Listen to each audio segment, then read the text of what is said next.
on the Sermon of the Mount. And so we've been talking about this joy that I have the past, I think, 3 weeks we've talked. And we've been in Matthew 5, and we're still in Matthew 5 tonight. We're actually going to be coming from Matthew 5, verses 13 through 16. And if you guys want to follow me, you can just make sure every week that you're reading that Sermon on the Mount, Matthew 5, chapter 5, chapter 6, and chapter 7. So, just to kind of keep abreast and kind of follow along about what we're talking about, and you can have your own understanding. And if you want to ask questions, that's quite as well, because this is not like a preaching moment, but basically just some teaching, some things like the title says, lessons I've learned.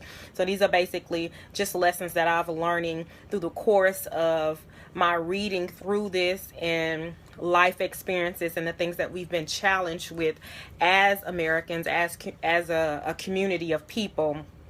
Just really seeing how the Bible is relevant to our life today, because sometimes we can feel like it's not really relevant, and we can feel really distant from the things that we read in the Bible. And sometimes it can, thank you for sharing, guys, and sometimes it can feel as if these are just stories that they are made up, that they're fiction, that they didn't really happen, or this couldn't happen to me, and we don't really understand how certain things that happen in the Bible also relates to the things that we are experiencing in our life today.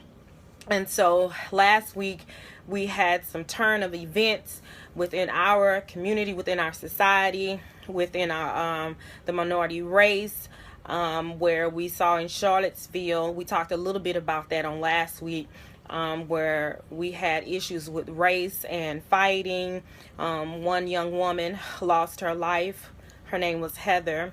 And we just saw how these different white supremacists, KKK, different minorities, how we fought. And every single day we are experiencing some type of detriment to our minority culture. And because America has been declared from ages a white culture, whether it's said spokenly, openly, or not. And not that I'm bashing that, I'm just stating some realities. And I mentioned last week about a book that I read, and I said the wrong author's name, and I want to make sure that I get that clear. Her name is Beverly Danielle Tatum. And very eye-opening for black, white, minorities. Every culture should read this. It's a really eye-opening book. And it really helps you to really understand how you can be a change agent in our world today. And sometimes it's so hard to move past these issues, but then sometimes you realize and you look at media and how it seems like it's so easy, just flushed aside after a week or so. But the people that it actually involve right at that instant, you know that doesn't just go away immediately, especially when they've lost somebody.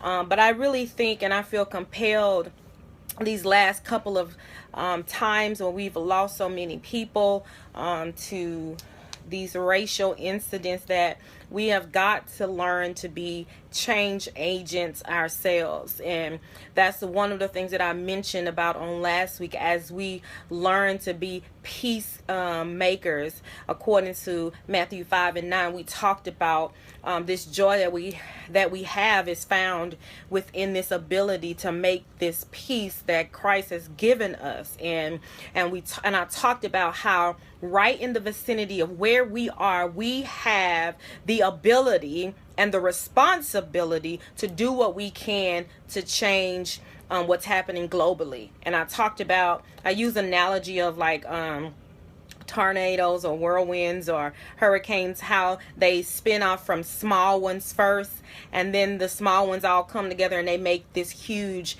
big disaster problem. And I feel like that if we take our place and where we are in the atmosphere that we have been placed by God, that we can begin to cause these minor whirlwinds to dissipate and eventually over a course of time we can really see something change, but we really have to put forth an effort. And when you really think about being a change agent, it's someone who is really diligent, who's passionate, who's clear about the vision, and is able to rally people to walk in that same pattern and have the same ideas on how to reach out and make a change within our society.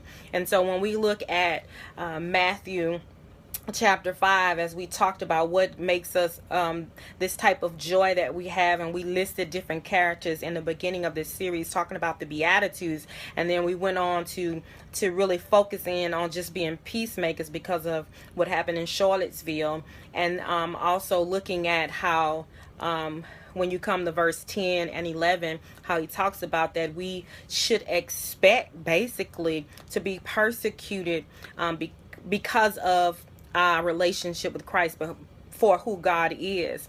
And so some of the things that we experience in life is things that we should expect as being believers in God. And it's not saying that everything that I go through in life, everything I go through in life is not a direct result of my belief in God. And sometimes we bring some things on ourselves.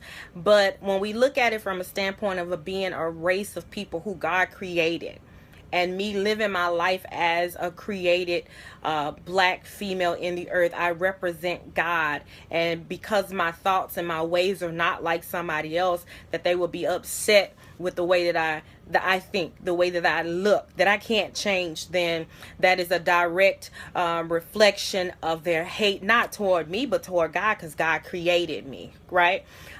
So he begins to tell them just he says, blessed are you that when you get insulted, blessed are you when you are persecuted. He says, begin to just rejoice and be glad, because great is your reward in heaven. And it's not just saying, oh, thank you, haha, you've insulted me, but it is to really take a stance in God, trusting that everything that you experience and go through, God is truly on your side, and he's working things out for your good. And because you stayed and remained steadfast and faithful in him, there is a reward for you in heaven, right?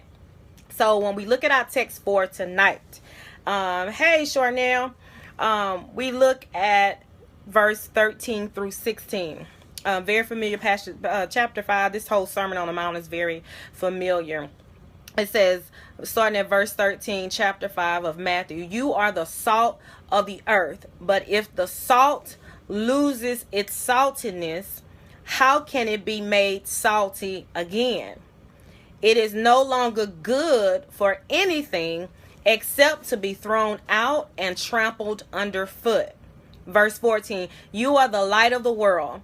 A town or a city, some Bible says, built on a hill cannot be hid.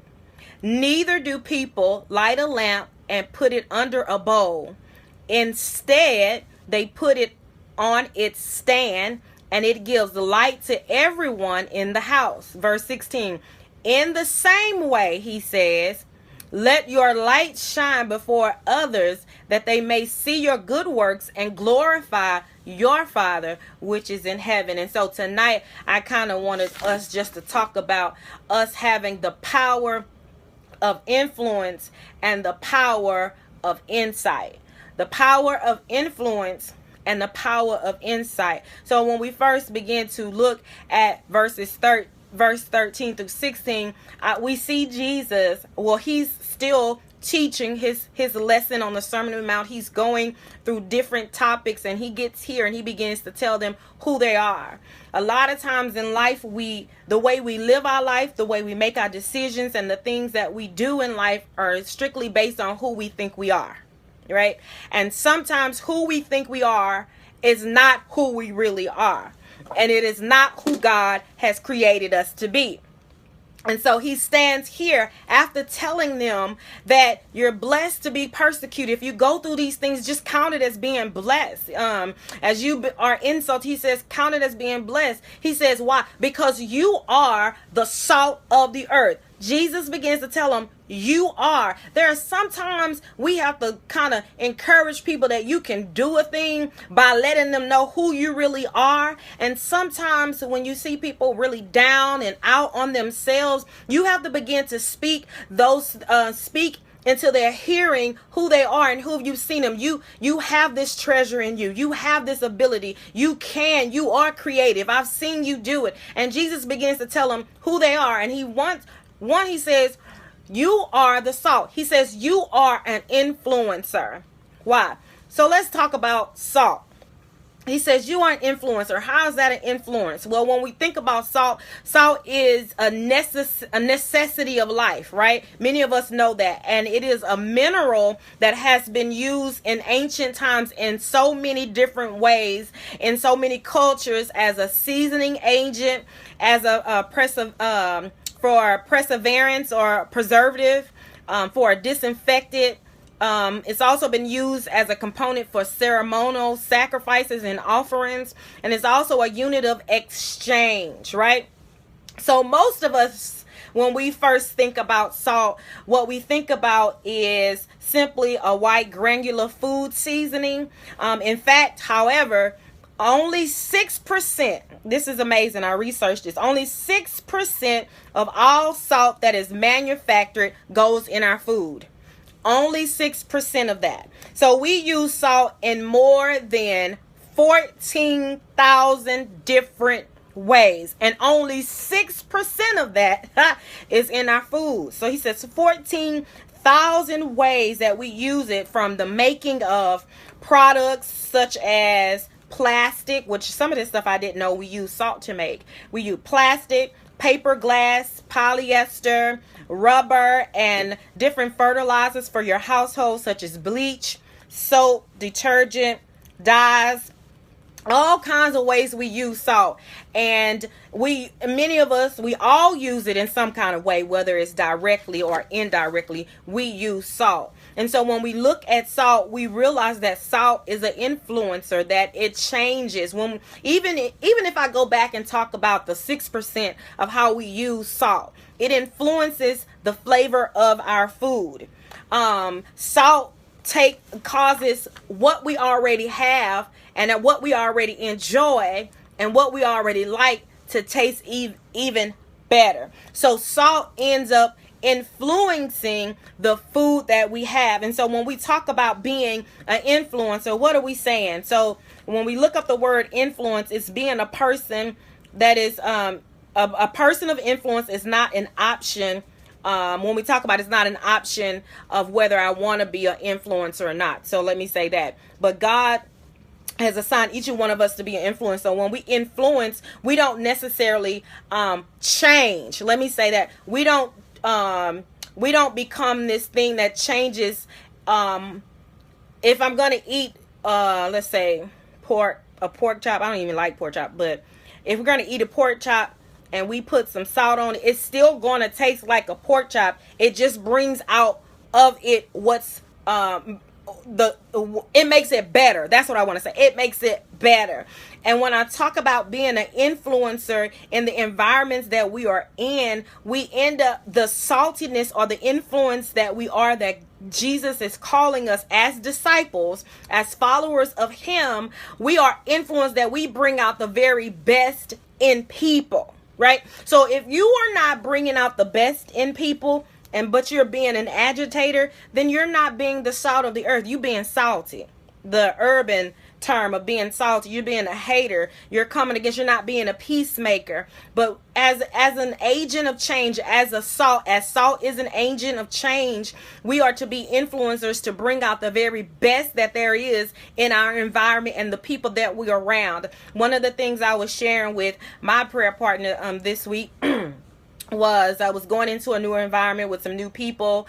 I was a little nervous about going in, and I wanted to make a big difference. And so she said, well, what's sis, what scripture are you standing on for us to pray about before you go into this new environment? And I told her Matthew 5, and she wanted to know why. So I had to explain to her that I wanted to be an influencer. I didn't want to go into this environment and to be one to disrupt it in a way that didn't cause it to be more positive than what it was. I didn't want to change the atmosphere and cause it to be negative. I didn't want to be one who came to change it for wrong reasons, but I wanted to come into this team and cause it to be more effective than what it already is. I wanted to be a team player to bring out the very best by adding my skills and my